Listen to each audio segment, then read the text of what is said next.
Resident Evil's a winding tale full of crazy monsters and even crazier characters. Their over-the-top personalities range from the boulder-punching Chris Redfield to the accent-changing, metaphorical mustache-twirling villain, Albert Wesker. Today, we're diving into the history of Resident Evil's most developed character.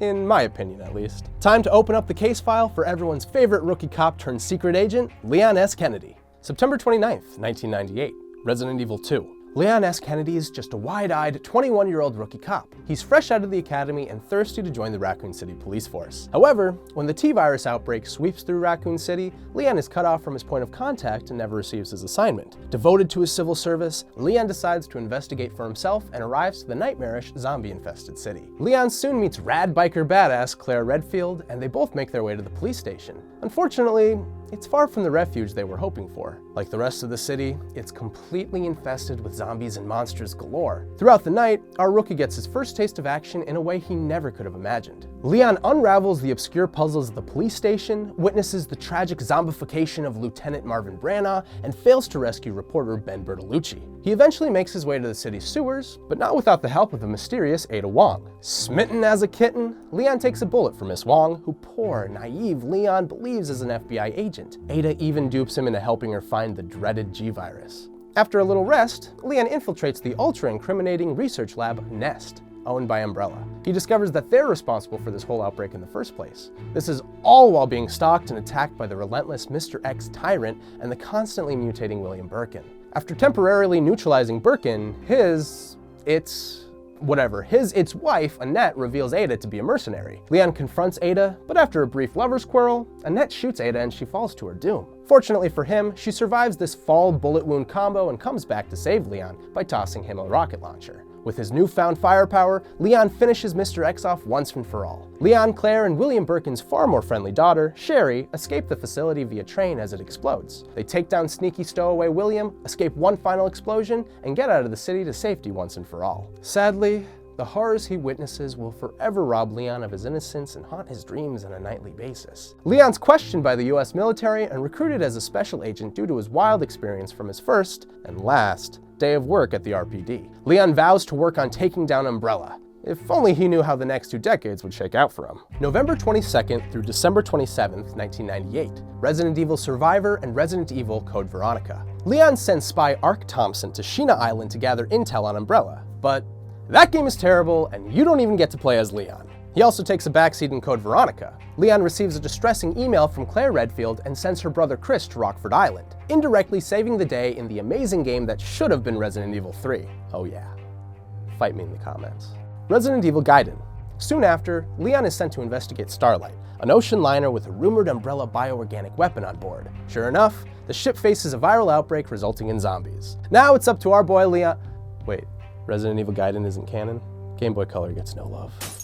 2002, Resident Evil DARKSIDE Chronicles, Operation JAVIER. Still a young agent, Leon is partnered with veteran Jack Krauser on a mission to South America in 2002. They're tasked with tracking down ruthless drug lord Javier Hidalgo, who is in cahoots with Umbrella. Naturally, the pair are welcomed by a full-on viral outbreak and must blast their way through the rainforest and village environments. Leon befriends Hidalgo's daughter, Manuela, and together they take down her father, who of course has been souped up by mutating with a plant and the T. Veronica virus. Krauser is discharged due to his injuries, and Leon later learns that he passed away in a separate incident. 2004, Resident Evil 4. When the president's daughter is kidnapped, who do you send? Do you send an army, Black Ops team, squad of Navy SEALs? No. You send Leon S. Kennedy.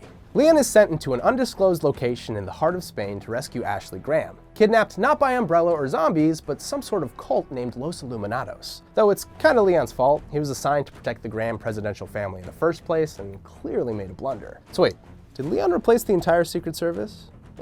I'll buy it, at a high price. Leon rolls into town and comes across some extremely hostile villagers. Es el forastero! They're being confronted by a parasite known as Las Plagas, and serve Osmond Sadler, leader of Los Illuminados. This psycho cult manages to inject Leon with Las Plagas, though he and his new friend, defecting researcher Luis Serra, escape their clutches. Leon finds Ashley, who's also been infected with Las Plagas, and the two fight their way through the rest of the village.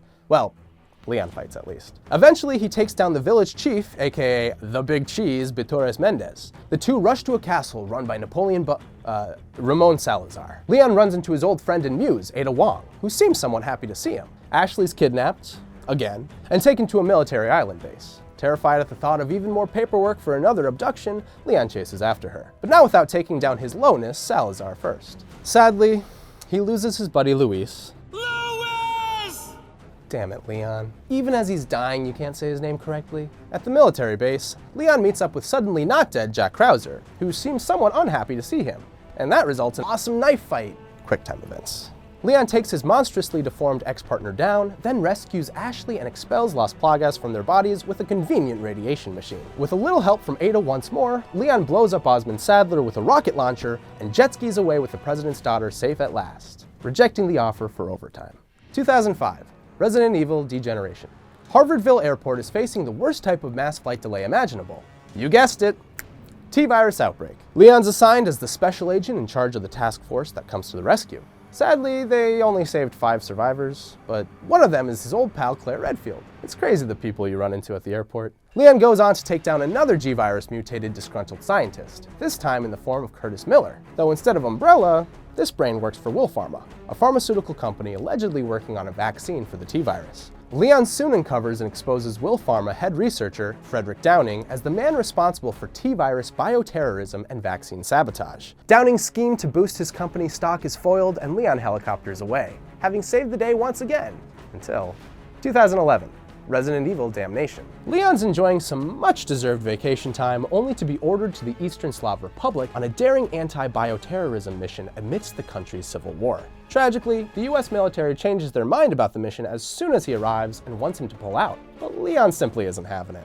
Come on, you can't just pull Leon out of his vacation and expect him not to see things through. He's gonna do some secret agent work whether the USA likes it or not. He meets up with CIA contact Scarecrow, but that guy's too liquored up to be helpful. Leon soon discovers that the rebels in the Civil War are using his old friend Plagas from his Spain days as a weapon. Unsurprisingly, they're having a bit of difficulty controlling it. Leon runs into his old flame, Ada Wong. Together, they find out that the Eastern Slav Republic's own president, Svetlana, is behind the bioterrorism attacks. She's using these attacks to advance her political motives. I'm sensing a theme of betrayals here. Resident Evil characters must have the worst trust issues. Leon goes on to escape not 1, not 2, but 3 super tyrants during his Eastern European not vacation. Naturally, the US government has been watching this entire time. Once they see Leon expose Svetlana's bioterrorism to her people, Russia and the United States swoop in and topple the corrupted government. Who needs diplomats when you have Leon? A man capable of saving the fate of an entire nation. June 29th, 2013, Resident Evil 6. At Ivy University in Tall Oaks,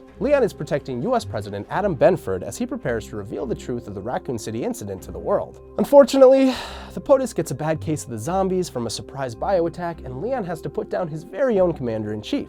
It's a totally new threat this time, you guys, I swear, totally different. This time, it's the C-virus. Leon and Secret Service agent Helena Harper must work together to survive this new outbreak on campus. They help a man, reunite with his daughter and eventually escape the university, only to find out that the city with its population of 70,000 is infected. They meet up with some survivors and start traveling to a cathedral for safety, but sadly get into a little fender bender and lose all their company. The two make it to the cathedral and after unleashing a Lepotizia, whoopsies, find an underground facility! How shocking.